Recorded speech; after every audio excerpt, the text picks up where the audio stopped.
So, fellow brothers and sisters, we back with y'all once again. We back. We was outside, right? And so the phone overheated and we just had to be resilient and do what we must do in order to get right back on track with you guys. All right? So, I was in the middle of sharing with you how to respond to a situation when the emotions is being wounded and hurt. Mm-hmm. Exactly. The best way to respond to anyone when your emotions are hurting and you want to deflect, like you want to throw a punch or you want to just belittle the person in a spiteful way and like just hurt them emotionally because you hurt, because hurt people.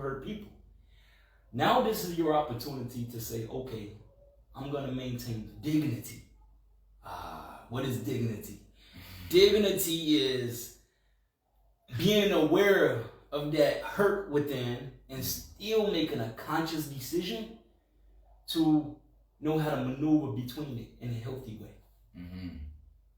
So what I would say to my wife or to anybody who corrected me with truth, I would let that burn because truth can be very cold. I would let it burn and I would say, I reflected. I would say this: thank you for correcting me.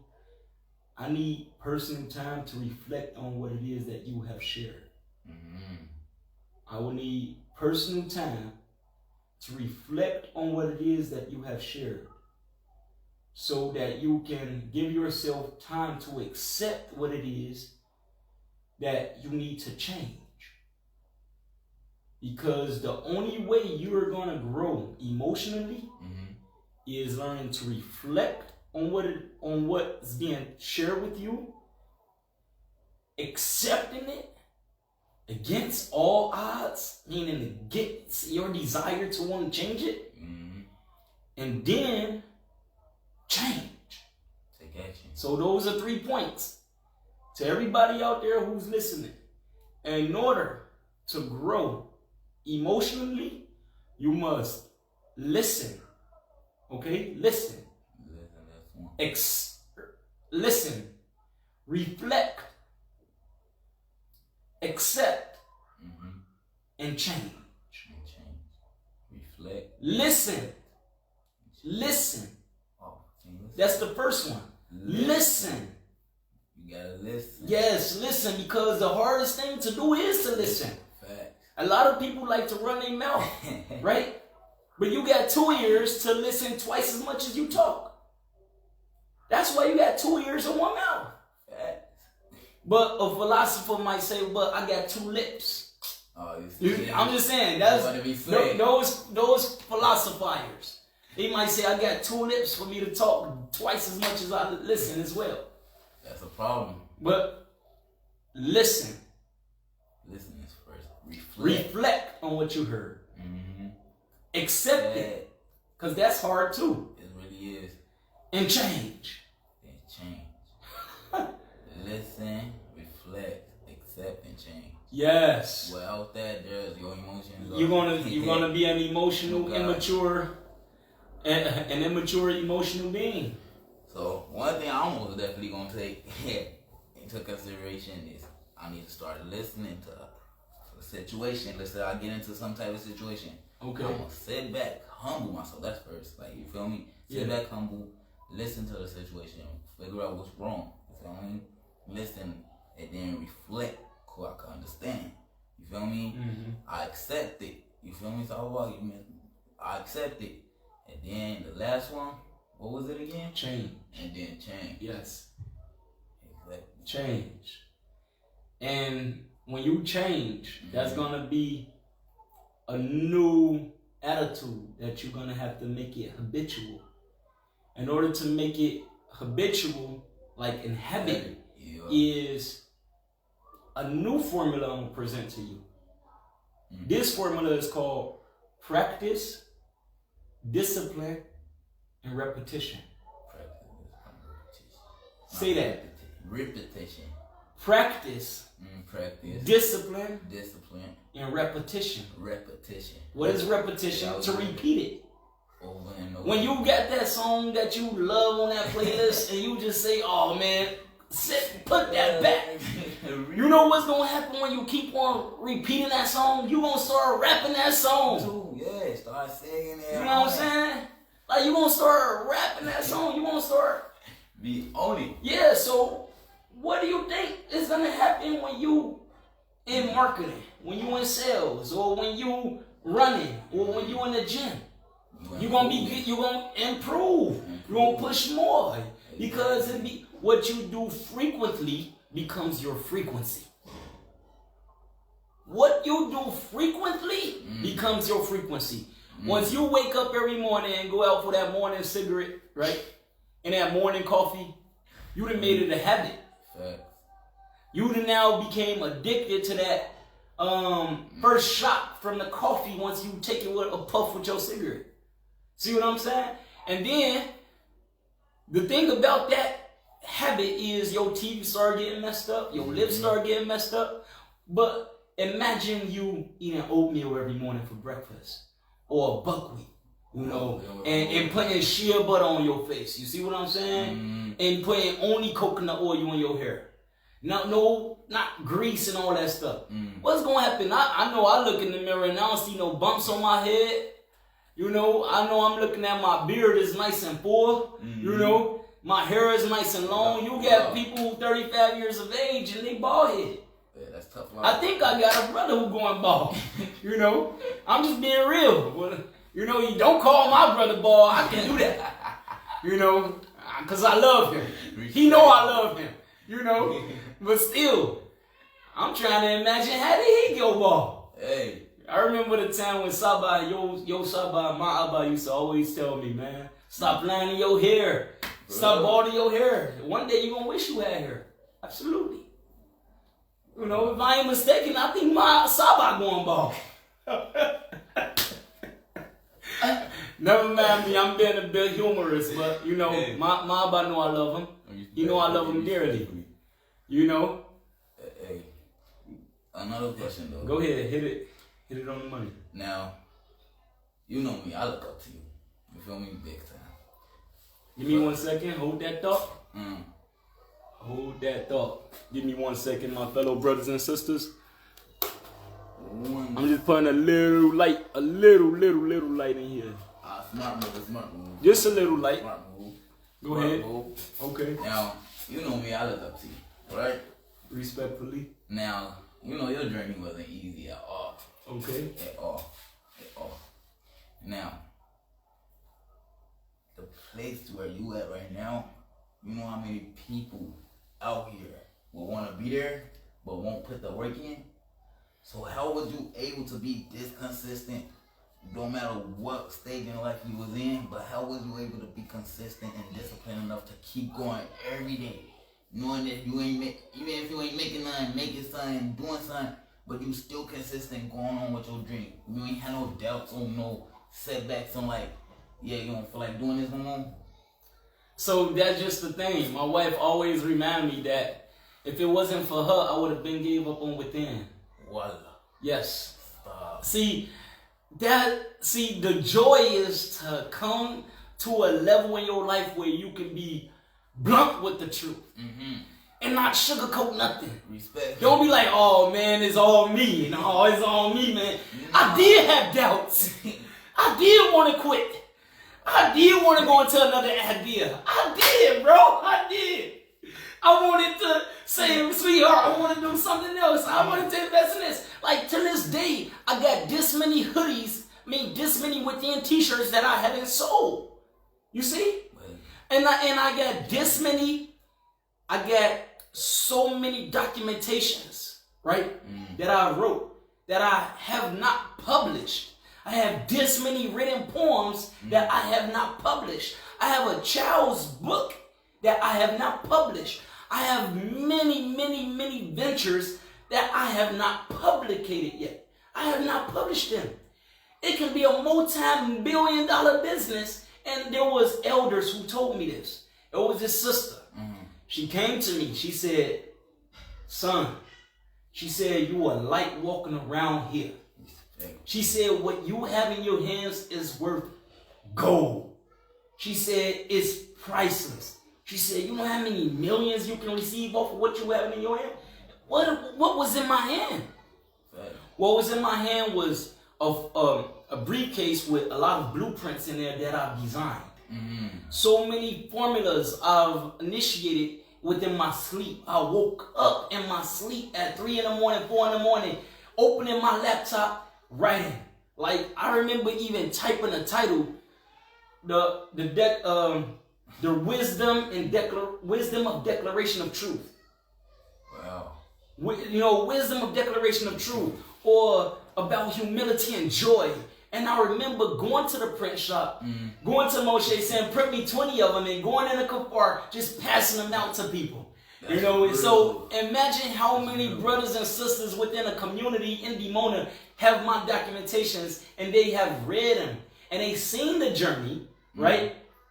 And they sitting back and watching like, I wonder where this young brother gonna come, or where this young brother is going.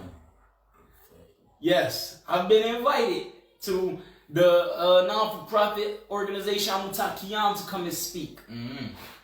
I have been invited. I came one time and I shared my testimony. The thing about it is, as a student of CBT practitioner, or CBT, which is cognitive behavioral therapy, I decided to go online and take that course myself. What? Yes. CBT is cognitive behavioral therapy.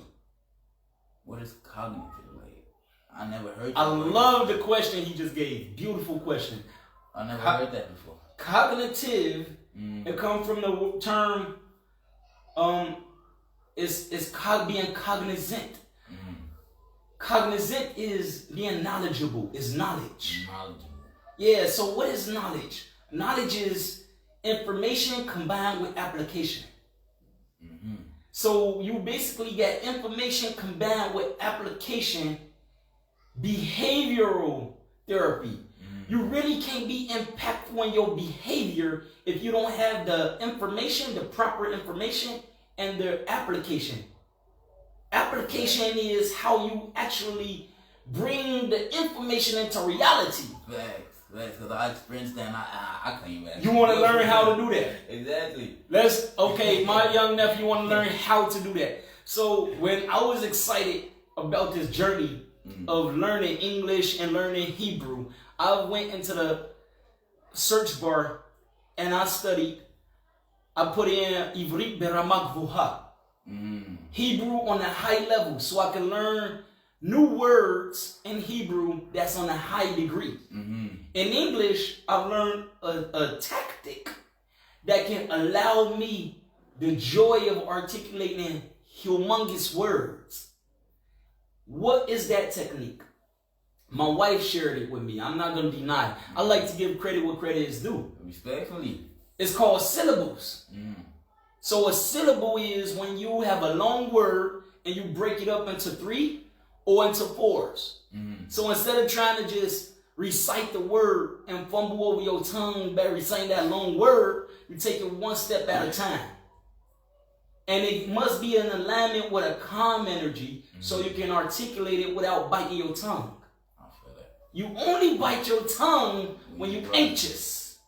When you're afraid that you're going to articulate it wrong. You got to know you're going to articulate it the correct way because you positively, so you anticipate doing it the right way and articulating it the proper way. Man, put me on game, bro. Go ahead. Ask me any question you want. Go ahead. Look, because the thing is, we have audience watching and looking. That I'm looking at y'all, right? And I'm going back to this right here. This is a form of implementation. This is a form of application. Before it was only in my head. Fact.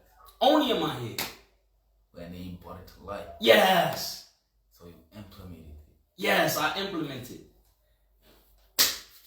Hey, I'm gonna definitely take this stuff to my personal life and start executing stuff. But do you know what's the joy of implementing stuff? Bringing stuff to life, Marlo. Yeah, but how?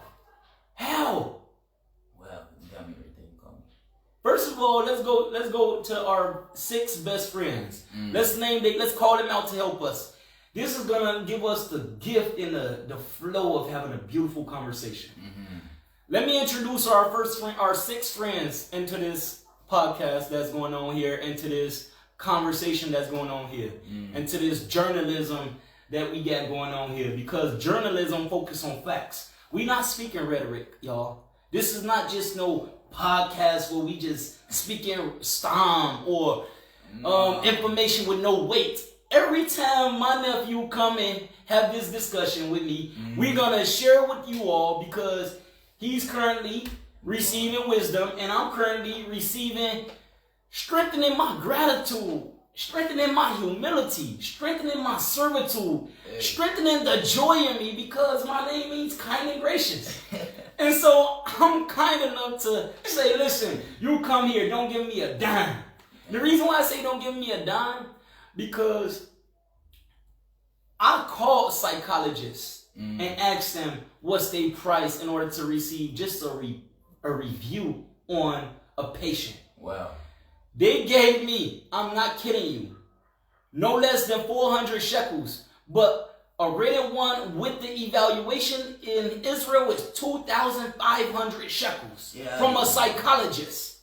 Get out of here. Just for a chavat da'at from a psychologist, 2,500 shekels. If y'all think that individuals who are in finances, like financial advisors, business advisors, consultants, educators, if y'all think that we are not putting in work because y'all don't see us with oily pants and oily boots and heavy duty jackets and helmets on our head, and we're not putting no drill in the wall, or we're not walking up on scaffolds, or we're not carrying heavy buckets to the trash can for 50 shekels an hour. 50 times 8, what is that? Come on, I'm gonna do the math. 100, 200, 300, 400 shekels, 400 shekels. Okay. As a consultant, as a financial advisor, as a business advisor, or as a therapist, right? We know that instilling the emotional intelligence into an individual, instilling the proper psychology into the individual, instilling the proper belief system into an individual, which always lead back to the Holy Bible, which always lead back into the complete truth, the whole truth, and nothing but the truth. I'm talking about from Genesis to Revelation. You can reject Yeshua all you want, but when you go into the book of Matthew, right, as I shared with my 26-year-old brother, who I said, my brother, please go into your Bible, and I want you to read what it means. Actually, open up your phone and go to this verse, my brother, my nephew. Is it what you do? Come on. To all of you who want to know, how can y'all remove the burden? Remove the burden off of you and the yokes off your neck? Look what it's about to say. Go into Google. What's right? Let me see. Man, I'm telling y'all, I'm going to start a whole new journey in my life. Luckily, I got somebody to help me out. Okay, so we are going to read from Matthew chapter 11, verse 28 to 30. We're going to deal in a King James Version. What is it? I'm about to show y'all. And these are Yeshua words, okay? That's why he said, anything you want from Yah, pray in my name's sake, and you shall deliver it. You shall receive it. So when I say my prayers, I always conclude my prayer in the name of Yeshua HaMashiach. And I know who I'm speaking about. And even if you don't believe that his physical body is here, right? His spirit is here, right? And as long as you speak of him, he alive. Respectfully. That's why you should learn how to stop weeping and whining when your loved ones make transition, you should actually be joyful and rejoice, because what you must know is that they are still alive, just in a different form of energy. So Yeshua is definitely alive, just in a different form of energy. And so as long as we recite Yeshua out of our name, we still fulfilling the commandment that was written. In my name's sake. Pray in the name of Yeshua HaMashiach. And it was a challenge for me. It was very hard for me, because I grew up in a community, right? Yeah. I grew up in a community where I wasn't hearing, it's okay. I wasn't hearing Yeshua name ringing a bell in my head all the time. I heard of Ben-Ami book, Yeshua the Hebrew Messiah, or Jesus the Christian Christ. He wrote that book. I read it. I read also the Rise of the Messiah and the End of This World. You might assume that he was speaking about himself, but no, he was speaking about Yeshua. And in those days, he was still using the terminologies God and Jesus. But now we came into his true identity. Yeshua was not no European man with curly cues. Yeshua is a black man with hair like wool. And he is going to describe him in the book of Revelation as well. See, everything is in the Bible. Everything. So I'm just letting y'all know this. Right here. You want to read it? No. Okay. I need to get my book cut up. It's okay. We're going to work on that. We read, and it reads on this wise, from the book of Matthew, chapter 11, verses 28 to 30. It say, come unto me, all ye that labor and are heavy laden, and I will give you rest. Come on, that's just the first verse. Do you see? Because everybody trying to figure out, how can they receive this rest from working these 9 to 5s? They want this peace. They not, if you a non-believer, you're going to say, did Yeshua write that? Get that crap out my face. You're going to say, is that in the New Testament? Get that out my face. Okay? And verse 9. First of all, let me read that again. 28. Come unto me. This is Yeshua speaking, y'all. This is Yeshua, the Hebrew Messiah. He's a Messiah and the only Messiah. The other ones are messengers and prophets. Okay? We can't just conclude that everyone is a Messiah. No, that is the only Messiah. And if you do otherwise, then you blaspheming. Come on, I'm just being real with you guys. Respectful. Come on, man. Because I'm not the Messiah. You know, I can share wisdom. I can bring you the message, because the message is coming. I'm just the messenger giving you the message. So I'm just being real with you. It say, take my yoke upon you. This is Yeshua saying, take my yoke upon you. Because he allowed himself to be crucified for the sins of his people. This is Yahuwah manifesting himself into a physical being to come and assist us how to keep the law. Because in the Old Testament, in the beginning of the book, I don't even want to say old and new. In the beginning of the book, the laws was given to us, and we didn't know how to obey the laws in a healthy way. So Yeshua came to teach us how to obey the laws in a healthy way.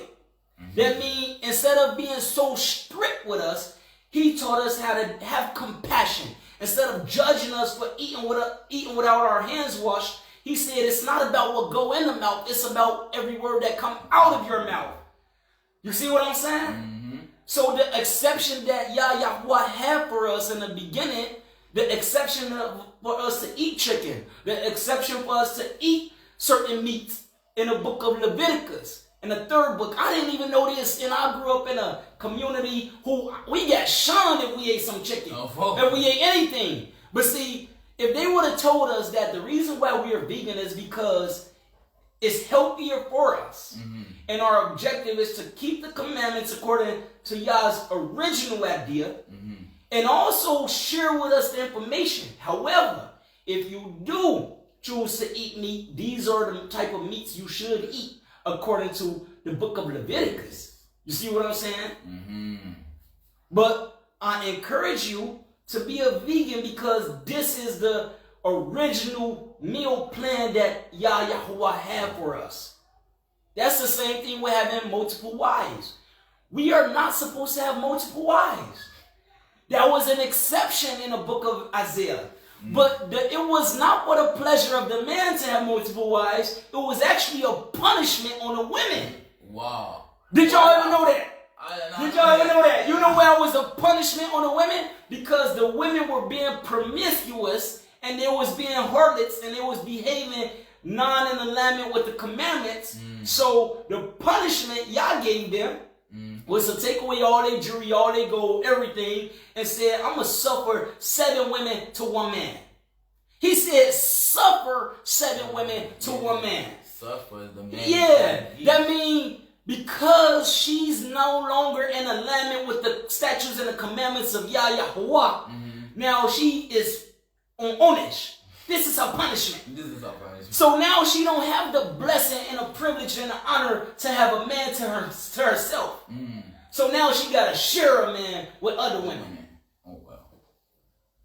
Well, that's your punishment. You learned your lesson? Yes or no? But let me put it this way. But for the man to be haughty in a way where they think, oh, we're going to hold this over women. Don't hold this over all women. Because you're going to have a woman who is wife material, right? She's going to be there and you're going to abuse her emotionally and psychologically because you're not seeing the value within her. So you just want to say, oh, I can have more than one woman. Show under what circumstance? In the beginning, it was 1 man, 1 woman. We came together, we gave life. From the Hebrew thought, you have Ish and Isha. You and Ish, he and Isha. Come together, what is that? Yah. Voila. Put me on. You see what I'm saying? You see what I'm saying? This is how you instill a belief system in a person. Because they've been taught doctrine. They have not been taught how to believe. So who is our 6 friends that we're going to introduce to you guys? The first friend we're going to introduce to y'all name is spelled W-H-O. Who? The next one is what? That's our second friend. The third one is when. The fourth one is where. The fifth one name is why. The last but not least friend we have is how. Who, won't, with, who, where. Who, what, when, where, why, and how. Who, what, when, where, why, and how. Who, what, when, where, why, and how. Who, what, when, where, why, and how. This is how you heal a traumatized person. This is how you heal a mentally ill or a mentally challenging individual. This is how you heal them. With, when, who, what, when, where, why, and how. And I'm going to tell you why. Because in order to heal the person, it's important to help them pinpoint the stages in life when they felt violated. It's important to ask them the proper questions that's going to lead them to the events, which is a where. So where is questioning the event, which location this took place at. Who is you? What did they do to violate you?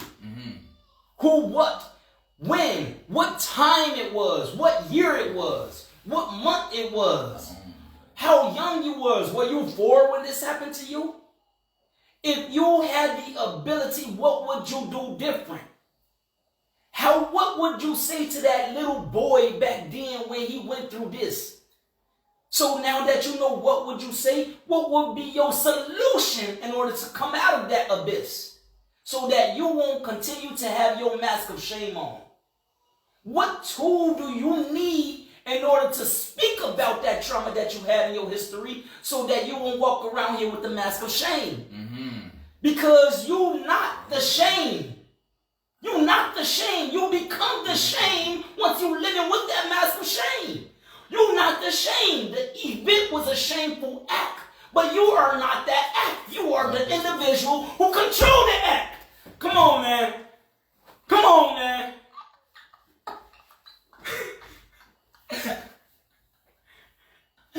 Oh my God, bro. Come on, man.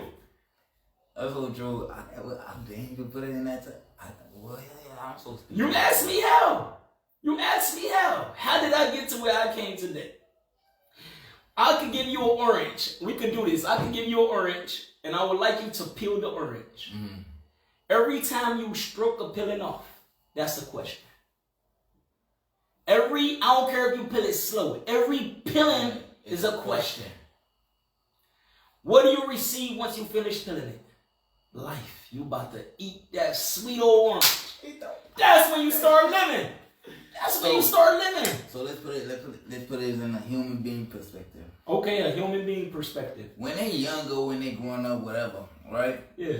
They're gonna have traumatizing experiences. They're gonna interact with other people. Maybe they call them ugly, blah, blah. So it's stuck in their man. Yeah. All right. Now, once they start breaking out that shell, man, I'm confident, right? No, but I ain't ugly, cool, so I'll pick that out. This, and then start erasing all these negative thoughts. That's when they actually start living life for real and start embracing what they really are and stuff like that. So I get it. I just have to put it in so I can make sure. Because what you gonna really learn is that you are a reflection of humanity, the human body. Mm-hmm. You think you're the only one who had trauma in your life? Exactly. No. Exactly. So now what comes into play is self-compassion. That's how you get through life.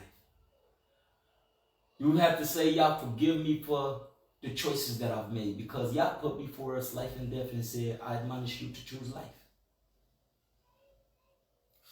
Before I continue with that thought, let me finish reading this verse. I only read y'all 28. Go ahead. Go ahead. No, you do it.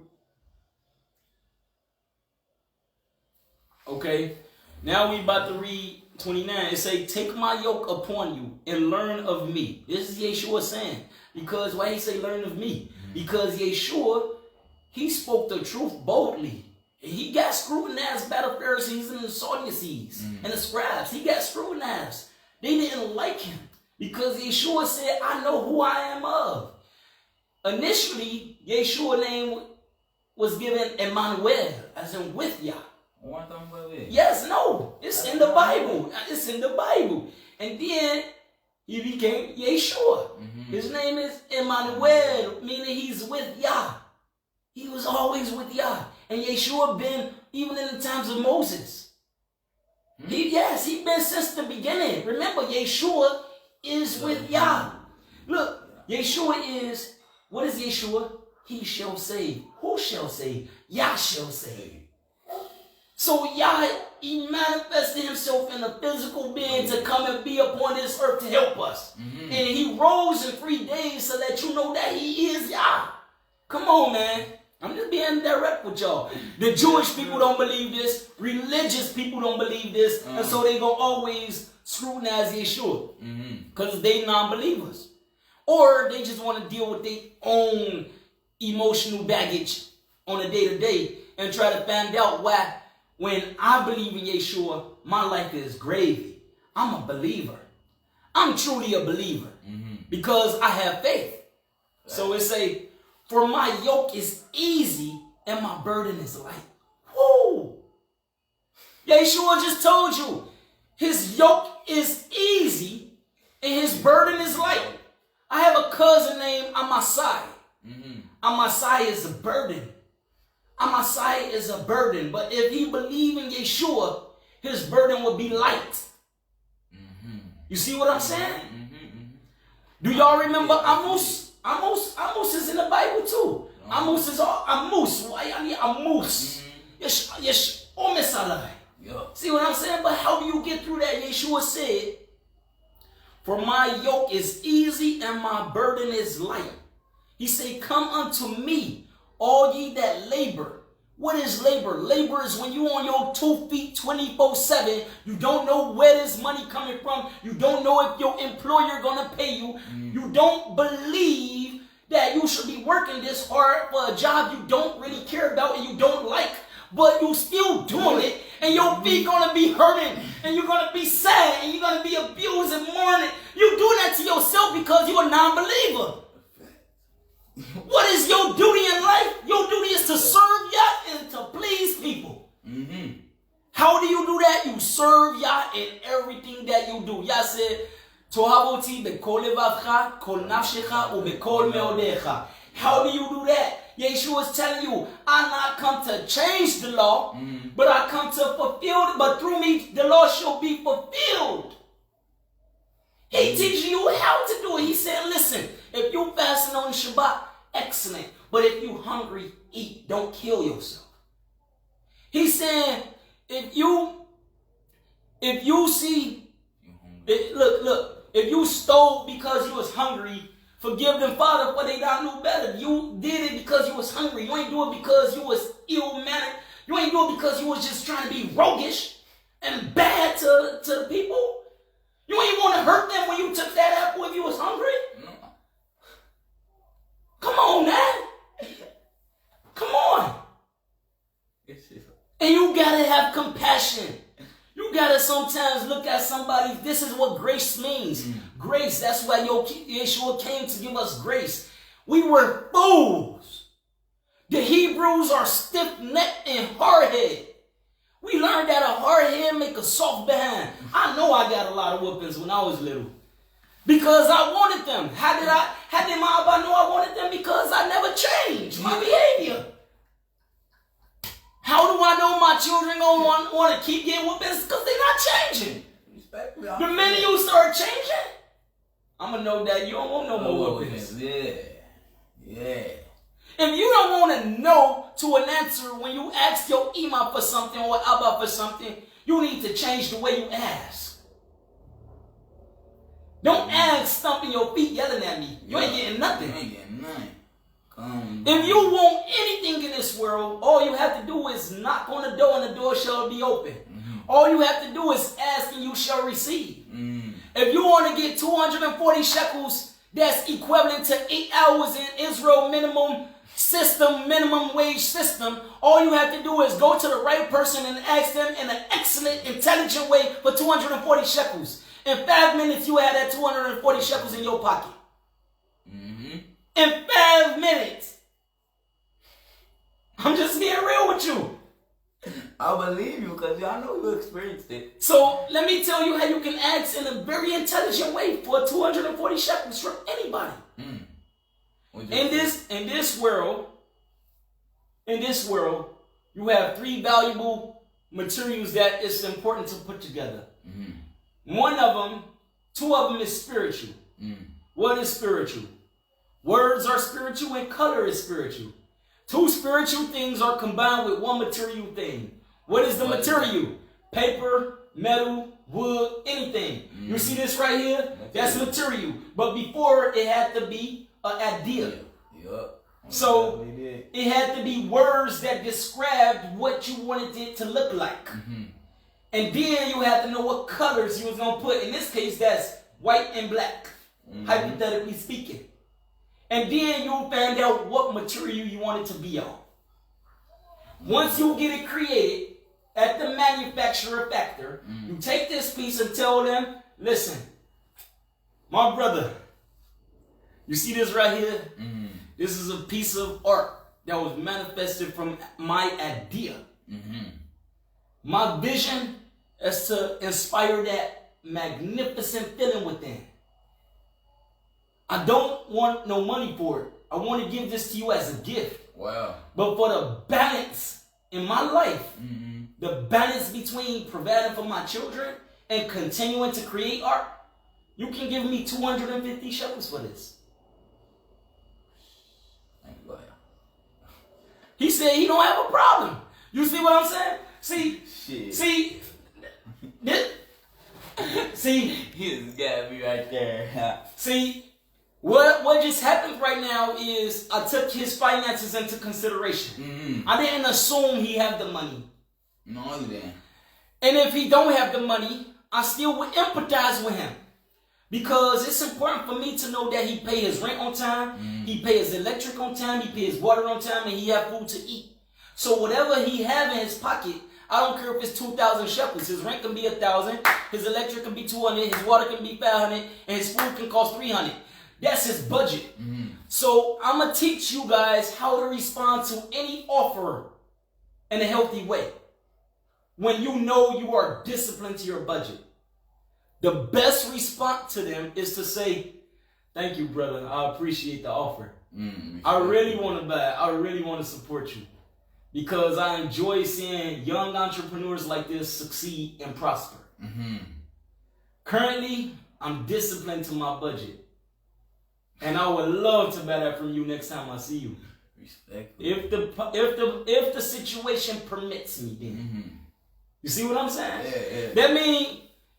That mean for me to say next time I see him, me as the one who's politely declining, but sharing with him in a very transparent way why I'm not buying it, and also sharing with him that I do want to buy it, I'm going to make it my business to budget 250 shekels so I can actually buy it next time I see him. That means I don't care if I don't see him in a year from now. But I'm going to put that 250 shekels in an envelope, put that person's name on it, and next time I see him, I'm buying it from him. That's called caring. Caring. Straight up. We sin because we don't care. You sin when you're careless. You rise to leadership once you start caring. You a leader the minute you start caring. That's what determines a leader. Because once you start caring, you start doing a lot of activities and events that serve the people, that manifests your care. So you really serving them. You going to the store, buying food, bringing it back, that's serving. You see what I'm saying? Yeah. You going out there talking to all these people, getting rejected by 10, getting accepted by 2, that's serving. Because you coming in with, from that 2 people, you giving in, you going to the grocery store, you putting some aside, that's serving. That's called servitude. Right now, you and I, we serving the people who's watching this podcast. We are currently serving y'all because we decided that we did not want to embrace this journey alone and to be selfish. Because really, he could have just walked away with, priceless data, priceless insight, priceless wisdom, priceless information, priceless everything. And you want to have the opportunity as an 18-year-old young person to jump on this and have these tools to enhance your life. For sure. Now, I'm just showing y'all something to all y'all who reject Yeshua. To all y'all who reject Yeshua. It was in the book of Yeshua. It was in the book of Matthew. Okay? In the book of Matthew. Now, this is how you make a distinction. Like he said, from my yoke. Start from the top. Come unto me, all you what? You see, I need to get my book. It's okay. It's okay. Take your time. All ye. That's old English. All ye that labor. Labor? Yep, labor. And if I did hook. It's okay. I'm gonna help you. It say nobody. Come, it's okay. But once again, that's also strengthening his character. Because I actually want you to complete it, and then I'm gonna give a lesson about that, about how I didn't take your learning opportunity away from you. So go ahead and do it. And get cut through it. Do the best. All right. You know what? I can do this. I know I can read, but it's like. But listen. I don't read out loud. Read it. Think before you read it, right? And when you're ready to read the word, pronounce it. Don't open up your lips if you're not ready to pronounce it. And don't be afraid of reproof by the audience or by me. Just do it. You see what I'm saying? Be it. Know you are them words. Now do them words and then deliver it. He said, come unto me. Project your voice. It's okay. Come unto me, right? All ye that Lord and are heavy land, and I will give you rest. Okay. Let me reread that. Okay, go ahead. Come unto me, All ye that, Lord. That labor. Labor. Mm-hmm. I don't know what I'm saying, Lord. It gets to. Okay, continue. Man, about this. No, get all the way through it. As long as you completed something. That also matters. That's character right there. Complete it. Complete 3 of them verses. Come unto me, all ye that labor and are heavy laden, Mm-hmm. and I will give you rest. And Okay. he said, take my yoke upon you and learn from me, for I am meek and lowly. For I am meek and lowly. Meek and lowly in heart, and ye shall find rest unto your soul. Your souls. Yeah, your souls. Mm-hmm. For my yoke is easy and my burden is light. Yes. Let me see that right there. Yeah, my reading is it's okay. I'm gonna get better. Don't worry. It's okay. Next time I read on live, it's gonna be flawlessly. Come unto me, all ye that labor and are heavy laden, and I will give you rest. Take my yoke upon you and learn of me, for I am meek and lowly in heart. Meek and lowly is humble. It's humility. It's humility. On my CD, I have, I must humble myself to restore the balance in my soul. We all need balance in life. That is different. We need balance in life. The only way we're going to receive balance in life is when we be humble. Humble. What's your sister's name? Humble. Humbleness. Anava. Right. Anava. I didn't know. What's your name? Asher. Happiness. Exactly. So, of course, I'm happy. Of course, I'm humble. I have you as my happiness. Anava is my humility. I can see the attributes that give me motivation to be it. What's my brother name? I mean, Oz. That Oz, it gives me strength. You see what I'm saying? Nah, it's not. I'm just saying, tikva, it gives me hope. It motivates me. The name of my book is The Hope of the Week. It's hope. I wrote a book on hope for children.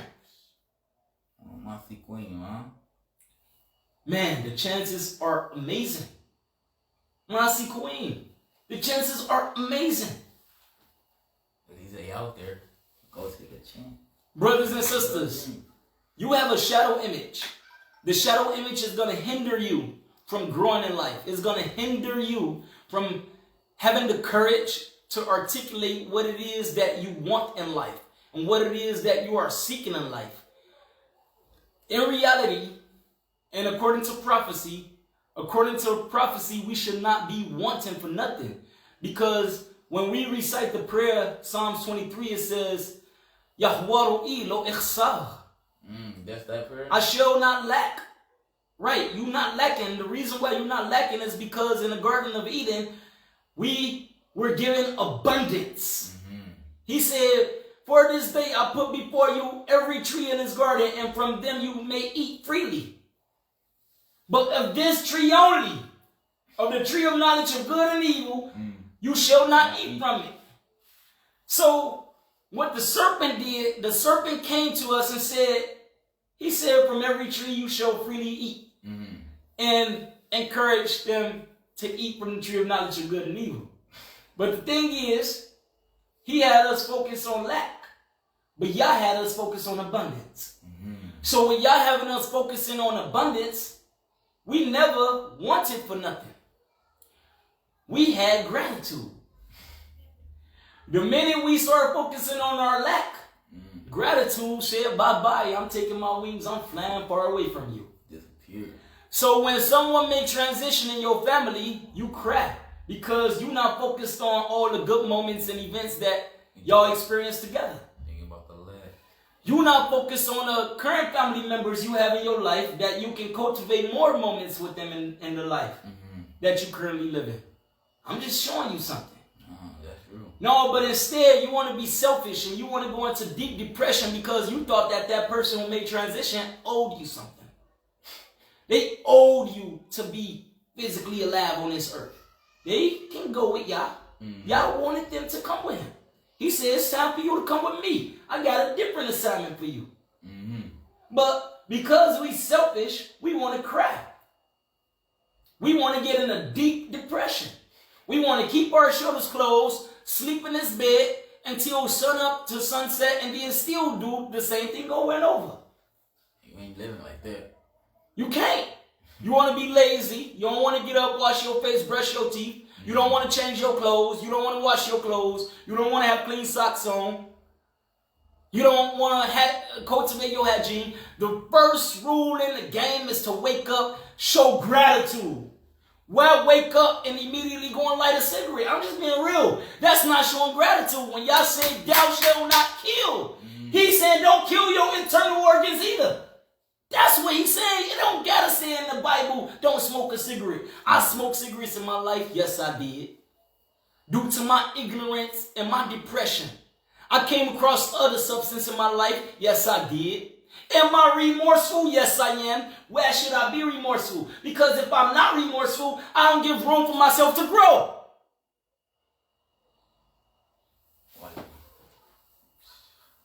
But somebody else will paint it this way. They'll say, no, man, I don't regret nothing that what I went through in my life. Well, that's the arrogance that's communicated.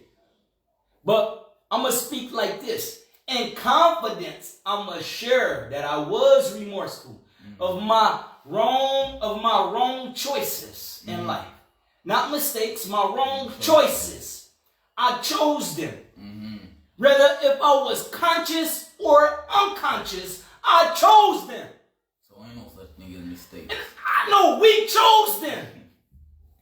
Because in the spirit realm, all that's going to count is that you chose. And you got to pay for it. Pay for it, big time. If you driving a car and you don't know that if you park on red and white, you get a ticket, aren't you still going to get the ticket? Of course. Right. It don't matter if you don't know. You still got to pay for it, right? He's so funny to me. If you don't got knowledge in order to make your daily bread every day, are you going to pay for it or not? No. You are paying for it. You're paying for it by not getting that daily bread in your life. You just procrastinating around the city, ain't doing crap, asking other people for money, and you ain't got your daily bread. So you paying for having the lack of knowledge. Okay, I see where you're coming from. I see where you're coming from with that one. And then if you ain't got your driver's license and you driving a car, you gonna pay for not having a driver's license. Exactly. Because you too lazy and stingy to pay 4,000 shekels in Israel to get your driver's license. So you rather violate the law and will end up getting tickets and put in jail for driving without a driver's license. Come on, man. It's called the law of relativity. Come on, man. Okay, this is not funny to me, but it's like it's real. So real. It's real. It's so real. It's like now talking about it, it's like it's just hitting me, like, bro. It's real. Life is real for real, bro. It's real. It is. We ain't living in no la land, bro. No, we not. If I don't wake up every day and go out there, I don't care what energy I'm feeling in this house. I don't care what energy I sense outside. I can say, sweetheart, it's a war going on. The energy is low. So I don't think it's going to go well for me. The best answer my wife can do and give is say, honey, get out there and do your best. And you know my best is always above the minimum wage of the normal wage in Israel. What? Yes, it's always. It's always. And the reason why it's always is because I equip myself with a mindset. And I practice that mindset. I maintain discipline towards that mindset in me. And I repeat it over and over again. I repeat it over and over. I repeat it. So if I'm frequently creating income every day, I'm going to continue to make income every day. Because it's now a frequency. And a frequency is an energy. And an energy is contagious. When you approach somebody confidently, they happy you approach them confidently. Because what's the universal law? The universal law is that majority of the people in the world is lacking self-esteem and confidence. For real. And I'm going to tell you why it's so. Because the devil deceived the whole world. That's tough. That's tough to hear. It's real. And because the devil deceived the whole world, that's so true. People is wise to do evil and to do good they have no knowledge of. That's in the Bible too. No, but it's so true if you actually look at it. Like, you don't know how many situations. It's in the Bible. Once again, any debater who comes toe-to-toe with somebody who's going to continue to go right back to the Bible to confirm and verify everything that they're saying, that's how you know they're speaking the truth. Because the truth is absolute. It's verifiable. And you can seek its evidence. It's evident. Yeah, a philosopher or a scientist, they can say whatever they want to say. They can try to make it look good all they want. But it goes back to this book that I'm reading called The 48 Laws of Power. I'm reading that book and I'm almost finished. And in this book of the 48 Laws of Power, do you know it's written by a white man? And do you know how alarming it is to hear and to read how these white hunkies think? And the reason why I say that is because for them to know that they living a lie and they telling a lie, and they saying as long as you tell this lie, as long as you deceive people, and you even know it's deception, as long as you say it with confidence and you make yourself believe it, they know that the majority of the people are asleep in this world, so they know that these people are going to buy into the fantasy that they produce into them because they know they don't want to hear the truth. The truth is cold. The fantasy is what people are looking to hear. Let me give you an example. Money. A Ponzi scheme. Oh, God.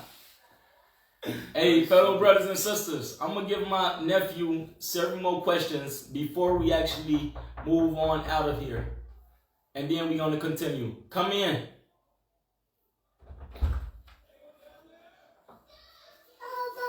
Okay, baby.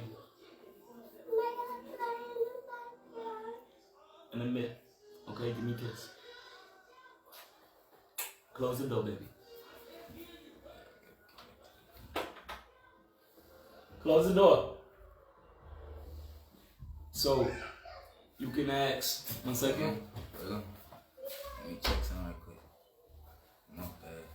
Fellow brothers and sisters, yes, I have 5 children. My daughter wanted to just be blessed. Ask me a question. Okay, so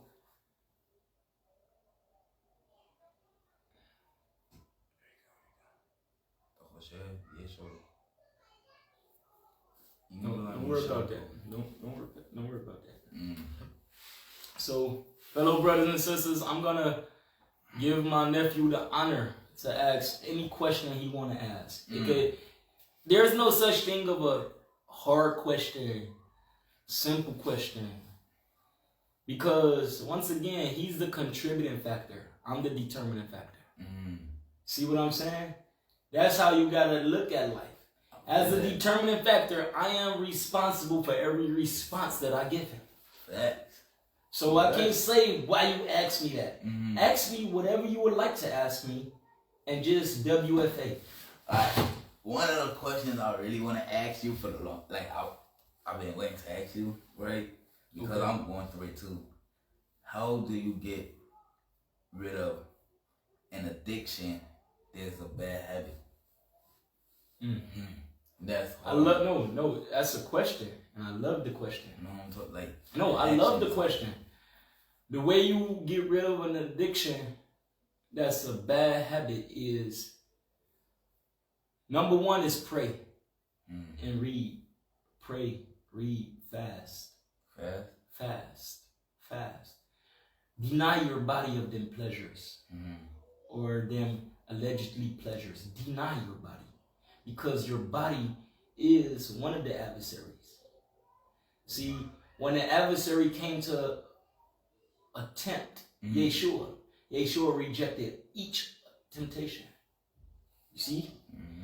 He attempted, when Yeshua was on the mountain, he attempted Yeshua with all glamorous things. With just kneel to me. That's the devil only wants you to kneel to him. And he want to offer you everything in the world. Yeshua rejected that. He knew that Yeshua fasted for 40 days, 40 nights. So he offered Yeshua a piece of bread. Yeshua rejected that. And then he offered him 3 pieces of gold. Yeshua rejected that. He rejected everything. So deny your body. In order to strengthen your spirit, deny your body. Deny your body of eating. That's called going into a fast. Deny your body of drinking water for a whole day. That's tough. Yeah, deny it. To know that your spirit is what determines. It is the spirit that's what gives life. Remember, what is spirit? In the beginning was the word was with Yah, and the word is Yah. So it is the word that is the spirit. It is the word that articulates your ideas. It is your words that articulate your feelings. It is your words that articulate your intentions. But before you even articulate words, it's a thought. And thought, spirit. A thought is a spirit. A spirit is a thought. You see what I'm saying? So you gotta, when you say in your head that you're not doing it anymore, those are words. And there's power behind it. Avra kedabra. Crossed over as spoken. Kedabra, diber. Kifi Yahweh diber, Yahweh sfatai. Tiftach ufi yagi tilatecha. You see what I'm saying? That's power, man. Look, if that's not power, I don't know what is. To all the non-believers, if y'all ever looking at me, if y'all ever observe me, I'm a true believer. See, I don't even know if y'all know what this is. It actually says Yahweh's power. It was our anniversary date. That was our 5th year anniversary. Okay? And on there, I've cracked the seed open. Okay? I've cracked the code open. And the code that Yah gave me was these spiritual lenses in order to see deeper into what he gave me. And so what Yah allowed me to see is that the combination and the connection of my wife and I is, I was 26 years of age here, okay, and she was 28 years of age when we actually got married. So what I learned that it says Yahweh is the transliteration of Yahweh, the proper name of the Most High. The divine numerical value of this name is 26, because you have Yud, which is 10, Hey, which is 5, Vav, which is 6, and Hey, which is 5. That equals 26. Okay? It says power, in addition. Power is the great translation of Koach. Its divine numerical value is 28. So you have the divine numerical value of Chaf is 20, and 8 is Chet. So that's Koach. So, and then I said 5 years ago, Anadab ben Israel was 26 years of age, and my beloved wife Simcha bat Israel was 28 years of age. In conclusion, our union is identified as Yahweh's power. That go hard, boy. You know what I'm saying? Man, so, that go hard. Yeah, and it's a marriage life, December 10th, 2016, and then that was 2021. So currently we're in 2025, and we've been married 8 years plus. So the end of this year will be 9 years of marriage. And 1 year after, it's going to be a decade. So, wow. Yeah. I'm happy to hear stuff like that. Connection, growth, joy, and love. Connection, growth, joy, and love. Why did I put it in that order? Because a lot of people might think that you have to love the person before you connect with them. It goes the opposite way around.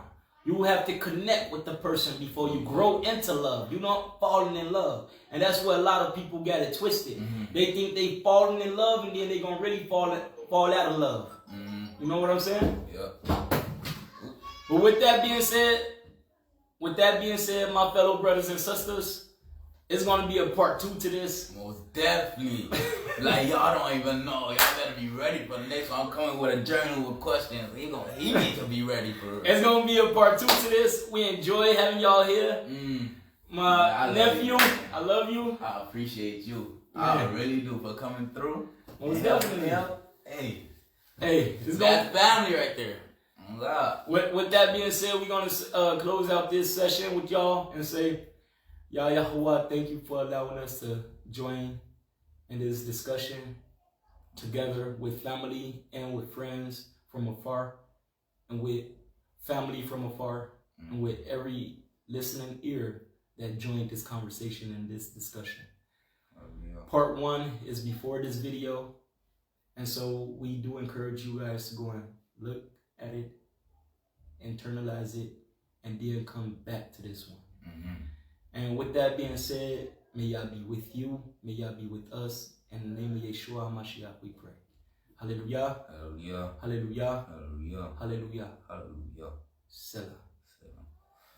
I appreciate y'all. I ain't gonna catch this my second podcast. I'm proud. But we're gonna get better. I'm gonna say Black Power. Black Power. Yo. And Yah protect Ibrahim Traore, the president of Burkina Faso, only 37 years of age. Wow. Let that brother prosper. He doing some excellent things. He just currently banned all foreign journalisms out of his country. No, out of Mali, Niger, and Burkina Faso. He banned them out of there. He's currently working on a Afro currency for Africa. He's given the opportunity for the Africans to increase their pay and minimize the pay of the politicians. And he also bought multiple tractors in order to cultivate the agriculture, the farm to the farmers. He also stopped the import of tomato paste into Africa, into Burkina Faso, Niger, and Mali. And they now utilizing their tomatoes to produce their own tomatoes. Yes, he's now in a position of creating their own weaponry in order to defend Africa when time is due. Wow. He collaborated with Putin, the president of Russia, in order to increase his military so that America and France won't continue to create coups to kill him. There's been a 20th attempt to take Ibrahim Traore out. He's married with 3 children. And I'm telling you guys, the reason why I support this president is because he's reciting truth. He's young and he's not wavering. He's combating colonialism and neo-colonialism. What is neo-colonialism? Is when they try to keep you in bondage here. But he's combating that. So I'm just so happy. That's some real power right there. And he keep on his military suit with his weapons on him. He ain't just walking around here like an ordinary politician in a suit and tie. He ain't trying to be in no noose. He said, I'm fighting for my country. Exactly. So, Black Power, shout out to the people. Kadima Ya Mila. Hallelujah. Shalom. Selah, y'all.